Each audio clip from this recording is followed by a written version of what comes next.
ఇది కొంచెం దీని సంగతి చూద్దామా. ఇదిగోండి వేగిపోయినాయి, తీసేస్తున్నాను.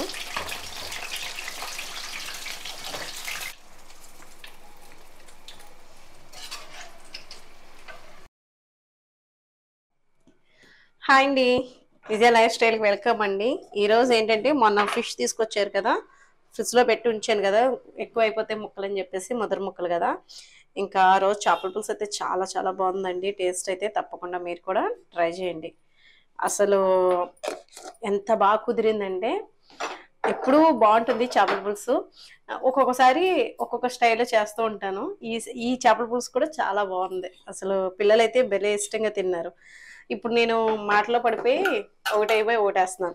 ఇదిగోండి ఇప్పుడు నేను ఏం చేయబోతున్నానంటే, చాలా మంది ఇంట్లో ఉన్న ఇంగ్రీడియంట్స్ తోటి ఈజీగా కొంచెం స్పెషల్గా కూడా ఎప్పుడైనా గెస్ట్లు వచ్చినప్పుడు, చుట్టాలు ఎవరైనా వచ్చినప్పుడు వాళ్ళకి ఒక స్పెషల్ డిష్ చేయాలనిపిస్తూ ఉంటుంది కదా, ఏదైనా కొంచెం డిఫరెంట్గా. మొత్తం అన్ని ముక్కలు కలిపి చేపల పులుసు పెట్టేసినా, 2 ముక్కలు వేసినా తినలేరు. మేమైతే ఒక్కొక్క ముక్క వచ్చేలాగా నేను పులుసు పెట్టాను. ఇంకో 2 ముక్కలు వచ్చేది ఒక ముక్క పెట్టి, ఇంకో ముక్కలు ఏం చేశానంటే ఫ్రై కానీ ఏదైనా చేయొచ్చు, పిల్లలకి ఇష్టమే. కానీ నేనేం చేస్తున్నానంటే ఇప్పుడు ఒకసారి ఏమైందంటే, మా ఆడపడుచు గారి ఇంటికి వెళ్ళాను. అప్పుడు వెళ్ళినప్పుడు వదిన చేశారన్నమాట, ముక్కలాగే పకోడీ కింద వేసి. సరే అది బాగా నచ్చింది నాకు, ఆ టేస్ట్ కూడా. అంటే ఎంత మనం వంటలు ఎంత బాగా ఎన్ని రకాలు చేసినా ఒక చేతి రుచి వేరేగా ఉంటూ ఉంటుంది కదా. అలాగే ఇప్పుడు నేనేం చేయబోతున్నానంటే ఇంచుమించుగా నేను అలాగే చేస్తున్నానండి. ముక్కలాగే పకోడీ వేద్దామని. ఇప్పుడు పసుపు, కొంచెం ఉప్పు పట్టించేసి పక్కన పెడదాం.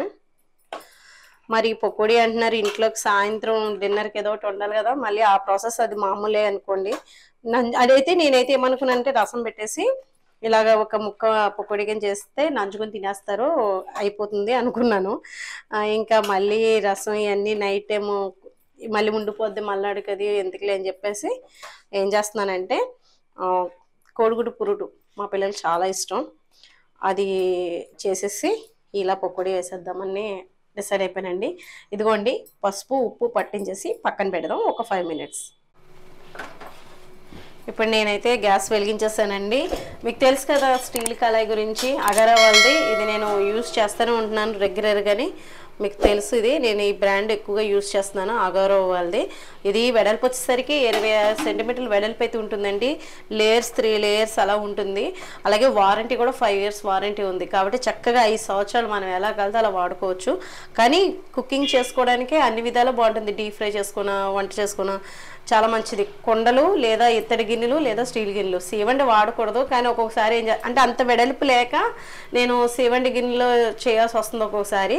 కానీ ఇలాంటి స్టీల్ కళాయిల్లో వండుకుంటే బెస్ట్ అండి నన్ను అడిగితే. అంటే ఆప్షన్ అన్నమాట, ఇత్తడి వాడలేకపోతే స్టీల్. ఇంకా మట్టి కొండలు కూడా మనం మెయింటెనెన్స్ చేయలేం కదా.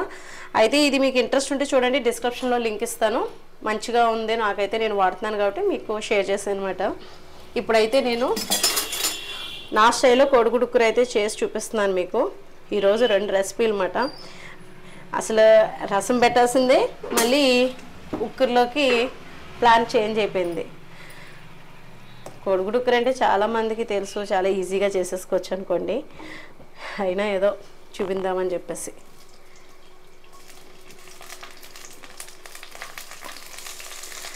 ఒకరు కామెంట్ పెట్టారు, చేప గురించి అడిగారండి. చేప ఏ చేప చెప్పలేదు, గోదావరి చేప అంటున్నారంటే. అంటే అండి, చెరువు చేపలు ఉంటాయి, గోదావరి చేప ఉంటుంది. మనకి అది 2 అంటే తెలిసిన వాళ్ళు ఉంటే కనుక మార్కెట్లో మనకి ఉంటారు కదా, రెగ్యులర్గా తీసుకుంటున్నప్పుడు కొంచెం మనకు తెలిసిన వాళ్ళు ఉంటారు, వాళ్ళు కొంచెం నమ్మకంగా ఇస్తారు కాబట్టి గోదావరి చేపేనండి. గోదావరి చేప శీలావతి అన్నమాట. శీలావతి చేపల పులుసు చాలా బాగుంటుంది, చేప కూడా టేస్ట్ బాగుంటుంది. బొచ్చు మేము తక్కువ అండి తినడం, కానీ బొచ్చు కూడా పులుసుకి బాగుంటుంది. శీలావతి అయితే ఇగిరికి పులుసుకి కూడా చాలా బాగుంటుంది. అందుకే అది ముద్దర చేప కాబట్టి ఇంకా ఎలా ఉంటుందంటే చికెన్ ముక్కలా ఉంటుంది తింటే. పకోడీకి కూడా బాగుంటుంది అనుకోండి. ఇప్పుడు నేను దీంట్లో కొంచెం సాల్ట్ కూడా వేసేస్తాను, త్వరగా మగ్గిపోద్ది. కామెంట్స్ చాలామంది పెట్టారన్నమాట. అలాగే ఏంటంటే ఇంకా ఇంతకుముందు వీడియోలో కూడా షేర్ చేశారు కామెంట్స్, భైరవ కోన మేము చూసామని చెప్పేసి. నాకు చాలా హ్యాపీగా అనిపించింది అలా షేర్ చేసుకుంటూ ఉంటే. మీతో మాట్లాడుతూ ఉంటాను కదా, ఇలా వీడియోలో మాట్లాడుతాను, కామెంట్స్ చదువుతూ ఉంటాను. అనుకుంటాను వీడియో చేసేటప్పుడు ఈ కామెంట్ గురించి చదవాలి, ఈ కామెంట్ గురించి చెప్పాలనుకుంటాను. వీడియో అంతా అయిపోయాక లాస్ట్లో గుర్తుకొస్తుంది. మళ్ళీ ఇంకా మాట్లాడదామన్న ఛాన్స్ ఉండదు. మా వాళ్ళని అడిగితే నువ్వు స్టార్టింగ్ గుర్తుపెట్టుకుని చెప్పాలి కదమ్మా అంటారు. అంటే ఈ చెప్పే ప్రాసెస్లో అందులో ఉండిపోతానండి, లీనమైపోతాను ఈ వండే విధానం చెప్పడంలోని. అందుకే ఈసారి ముందే స్టార్టింగే మీకు షేర్ చేసేసాను అనమాట. చాలామంది కొబ్బరి రొట్టె గురించి కూడా చెప్పారు. అమ్మ కూడా అదే అంది, ఏమందంటే వరినొకేసి చేస్తారు ఇంకా కమ్మగా ఉంటుంది అని చెప్పేసి అంది. అవునమ్మా నాకు తెలుసు, కానీ మరి ఆ ప్రాసెస్ లేట్ అవుతుంది కదా. అది మా పిల్లలు కొంచెం దలసరిగా చేసుకుంటే బాగుంటుంది, కానీ ఆ సాయంత్రం టిఫిన్ కదండి హడావుడిగా ఉంటుంది కాబట్టి సింపుల్గా చేసి పెట్టాను. అది మనం చేసుకోవాలనుకోండి ఇలాగే వరినొక కొంచెం చిన్న రవ్వ ఉంటుంది అన్నమాట. అప్పుడంటే ఇసిరేవారు కాబట్టి నూకదిని చిన్న మొరుగు నూక వస్తూ ఉంటుంది. ఆ నూకని పక్కన పెట్టి మా అత్తయ్య గారు చేసేవారు. అప్పటి నుంచి ఇప్పటి వరకు చేయలేదా అంటే అత్తమ్మగారు వేస్తూనే ఉండేవారు, మాకు పంపుతూనే ఉండేవారు. కాబట్టి నేను ఎప్పుడూ వేసేదాన్ని కాదు రొట్టి, ఆవిడ వేసేవారు అన్నమాట వరినూక. ఆ వరినూకతో ఇడ్లీ కూడా చేసేవారు. ఒక్కొక్కసారి చిన్న నూక కింద సన్న నూక కింద ఆడించి దాన్ని 2-3 సార్లు జల్లించి డివైడ్ చేసేవారు అన్నమాట. ఉప్మా రవ్వ కింద ఉప్మా ఒకటి బాగా చేసేవారు అత్తమ్మగారు. ఏమి వేసేవారు కాదు అందులో, కానీ టేస్ట్ బాగుండేది. అమ్మకి చాలా ఇష్టం అత్తమ్మ చేసిన ఉప్మా అంటే. వచ్చినప్పుడల్లా ఆవిడ చేసినప్పుడు పంపేవారు అన్నమాట ప్లేట్లో. మీ అమ్మగారు వచ్చారు కదా వరినొక ఉప్మా పట్టుకెళ్ళని చెప్పేసి. ఇదిగోండి ఇవి దోరగా వేగుతున్నాయి. ఇవి దోరగా వేగిన తర్వాత చూపిస్తాను. ఈ లోపల ఏంటంటే వైట్ ఎగ్ ఉంటుంది కదండి, అది మాత్రమే వేస్తున్నాను నేను. ఒక గుడ్డు అయితే సరిపోతుంది, వైట్ది మాత్రమే. ఇలా చిన్నగా హోల్ పెడితే వైట్ది అనేది వచ్చేస్తుంది. ఈ ఎల్లో సొన అనేది పడకుండా ఉంటుంది. ఇలా గుడ్డును కొంచెం తిప్పితే వైట్ ఎంత ఉన్నా అది బయటకు వచ్చేస్తుంది. ఈ ఎగ్ వేయడం వల్ల ఏంటంటే కొంచెం క్రిస్పీగా ఉంటుంది అన్నమాట.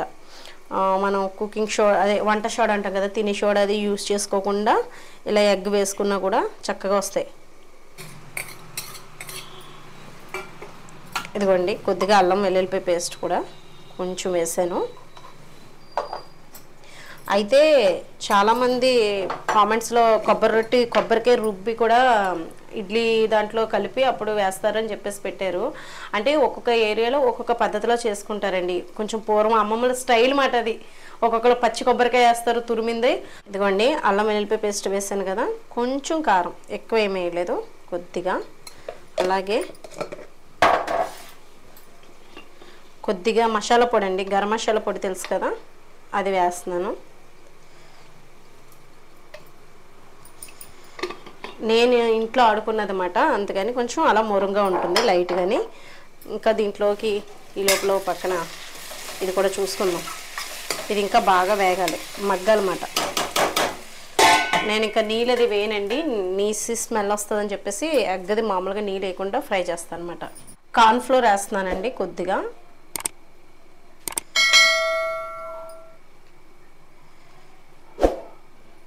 అంతే. కలర్ కావాలితే మీ ఇష్టం, కలర్ కూడా వేసుకోవచ్చు. నేను కలర్ అది ఇప్పుడు వేయట్లేదండి, ఇంకా కారం వేస్తున్నాను కదా అందుకు. కొద్దిగా శనగపిండి, నేను ఎంతో వేయలేదండి, కొంచెం వేసాను. అంటే ఈ స్పూన్ పూర్తిగా కూడా వేయలేదు. కార్న్ఫ్లోర్ కొంచెం ఎక్కువ వేసి శనగపిండి కొంచెం తక్కువ వేసాను. ఇదిగోండి కొడుగుడుక్కురు యువతల పొయ్యి మీదకి షిఫ్ట్ అయిపోయింది. దోరగా వేగుతున్నాయి, కొంచెం దోరగా వేగాలన్నమాట. ఈ హ్యాండిల్స్ కూల్ హ్యాండిల్స్ కాదు కానీ అయినా పెద్ద కాలట్లేదు అన్నమాట. అంటే ఎక్కువ హీట్ అవ్వడం ఉండట్లేదండి, కొంచెం పట్టుకునేటట్టుగానే ఉంటున్నాయి అన్నమాట. అంటే మా తమ్ముడు అడిగాడు, అక్క నువ్వు అలా పట్టేసుకుంటున్నావు కాలట్లేదా అని చెప్పేసి అన్నాడు. లేదమ్మా ఇది అంత హీట్ అయితే ఏమీ లేదు అని చెప్పేసి అవ్వకుండా ఉంటుందా అది అంటున్నాడు. లైట్గా ఉంది కానండి, అంటే మనం పట్టుకునేలాగే ఉంది. ఇది కూడా చూడండి ఎంతసేపు పట్టుకుంటున్నాను కదా, అంత మరీ కాలిపోయేంత లేదు, అందుకే ఈజీగా ఉంది ఇది కూడా. ఇప్పుడు ఇంకో ప్యాన్ పెట్టానమాట, ఇది కూడా అగారో వాళ్ళదేనండి. ఈ ప్యాన్ కూడా అగారో వాళ్ళదే. ఇప్పుడైతే నేను ఇందులో నూనె పోస్తున్నాను. మనకి డీప్ ఫ్రై చేయాలి కదా, డీప్ ఫ్రైకి వాడుతున్నాను. ఒకేసారి 2 వంటలు అన్నమాట, లేకపోతే అవ్వదు మనకి హడావడి. ఇదిగోండి ఈ లోపల ఇవన్నీ వేసేసి ఉంచాను కదా, ఈ కలిపే లోపల ఇది కొంచెం నూనె కాగుతుందని ముందు నూనె పోసేసాను. అయితే ఒకళ్ళైతే కామెంట్ పెట్టారండి, మేమైతే కొబ్బరికాయ రుబ్బి వేస్తామని.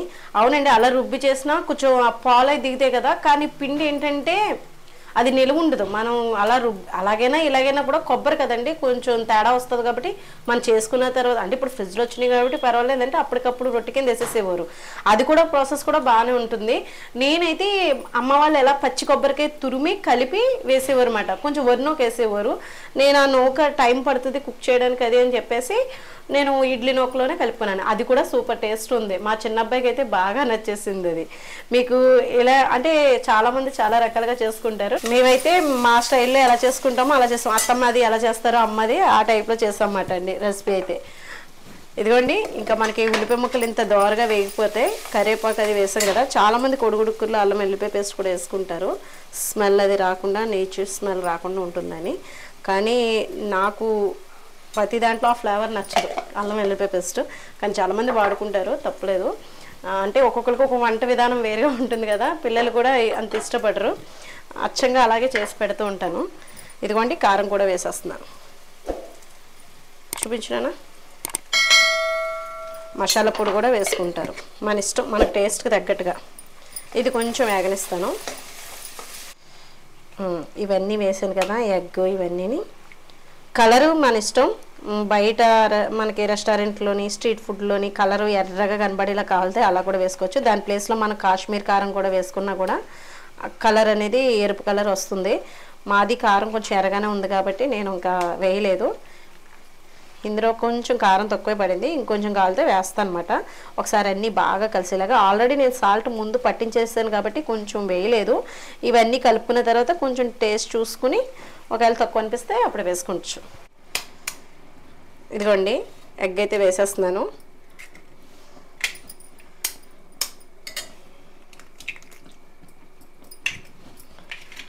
ఇది ఒకసారి బాగా కలపాలి.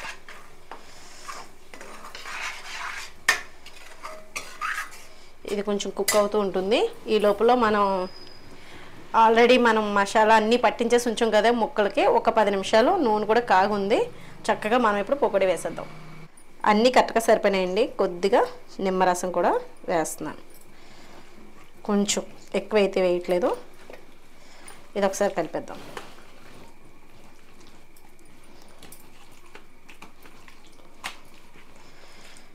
కొంచెం పిండి ఏమైనా మనకి కార్న్ఫ్లోర్ కానీ కొంచెం శనగపిండి కానీ ఏమైనా తక్కువ అనిపిస్తే వేసుకుంటే సరిపోతుంది. కరివేపాకు, కాలుతో జీడిపప్పు కూడా దీని మీద జల్లుకుని కూడా వేసుకోవచ్చు. ఉంది ఇంట్లో, ఇంకా వేయట్లేదు అంతే. ఇదిగోండి, ఇలా పట్టుకెళ్ళి అలా ముక్క వేసేది. కుకింగ్ సోడా కానీ ఏమి వేయట్లేదు.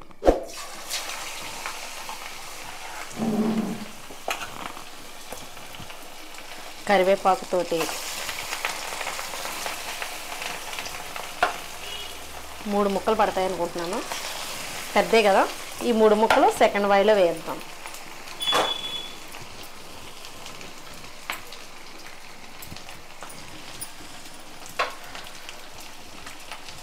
ఇది కొంచెం దీని సంగతి చూద్దామా. ఓ పక్కన ఇది కూడా అవుతుంది కదా.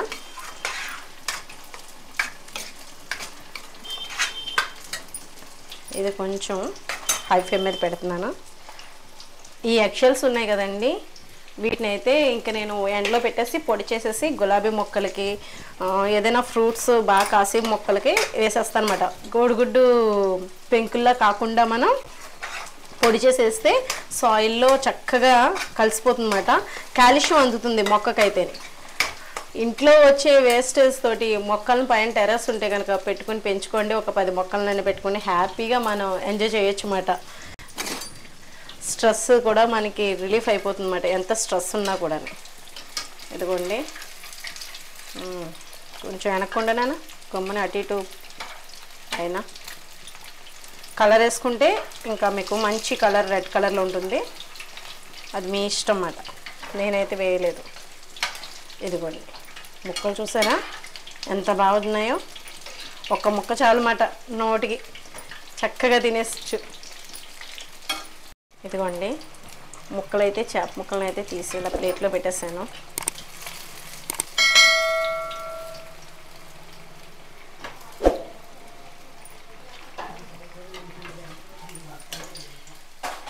ఇదిగోండి మొత్తం అయిపోయినాయి. ఇంకా 3 ముక్కలు ఉన్నాయి. ఇదిగోండి ముక్కలను అయితే ఇలా వేసేస్తాం.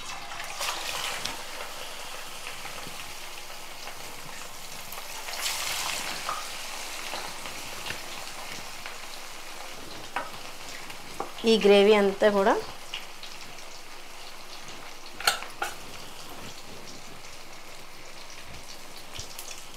ఒక్క నిమిషం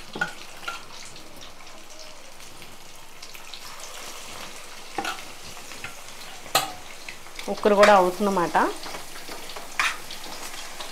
ఇంకా బాగా వేపుకోవాలి ఇది. అక్కడ పక్కనేమో ఇంకో వాయి అది అవుతుంది. ఇవన్నీ అయిపోయాక మళ్ళీ మీకు చూపిస్తాను. ఇంక ఇది స్టవ్ ఆఫ్ చేసేస్తాను. ఉప్పు అది అన్నీ సరిపోయినాయి. ఇదిగోండి వేగిపోయినాయి, తీసేస్తున్నాను. దీన్ని చిన్న చిన్న ముక్కల కింద కట్ చేసి కూడా చికెన్ ముక్కల్లాగా మనకి చికెన్ పకోడీ ఎలా వేసుకుంటాం అలా వేసుకున్నా కూడా మనం చెప్తేనే తెలుస్తుంది. దాని ముళ్ళు మట్టికి కొంచెం బాగా ఎగిపోతాయి కాబట్టి చిన్న చిన్న ముక్కలు కట్ చేస్తాం కాబట్టి అంత పర్వాలేదు. పంటి కింద నలిగిపోతుంది అన్నమాట. చేప అంటే ముళ్ళు ఉంటుందని ఆలోచిస్తాం కదా. డెకరేషన్ కానీ నేను కొంచెం పచ్చిమిర్చి, కరివేపాకు, జీడిపప్పు తీసుకున్నాను. స్టవ్ ఆఫ్ చేస్తాను. ఎన్నున్నా డెకరేషన్ లేకపోతే చూడడానికి ఖచ్చితంగా ప్రజెంటేషన్ ఉండాలి, లేకపోతే బాగోదు.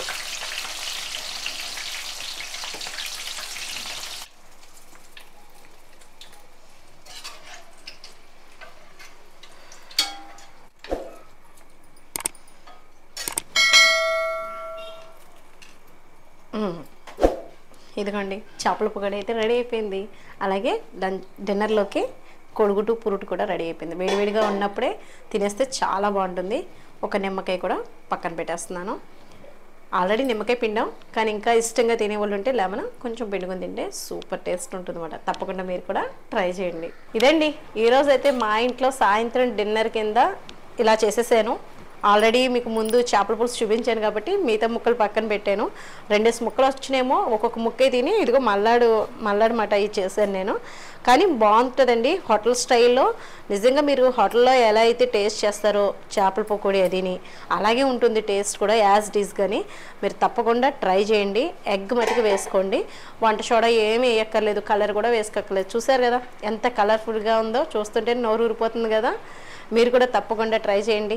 ఈ విధంగా చేసుకుంటే మంచి రుచిగా ఉంటుంది. హోటల్ స్టైల్లో వచ్చినట్టే వచ్చేస్తుంది అన్నమాట. ఇదండి ఈరోజు వీడియో. మీకు యూస్ఫుల్ అవుతుంది అనుకుంటున్నాను. సరదాగా మీతో షేర్ చేసుకున్నాను కదా. మన సబ్స్క్రైబర్స్, మన ఫ్యామిలీ మెంబర్స్ అందరూ చక్కగా కామెంట్స్ పెడుతున్నారు. నన్ను సపోర్ట్ చేస్తున్నందుకు థ్యాంక్ యూ సో మచ్ అండి. బాయ్ అండి.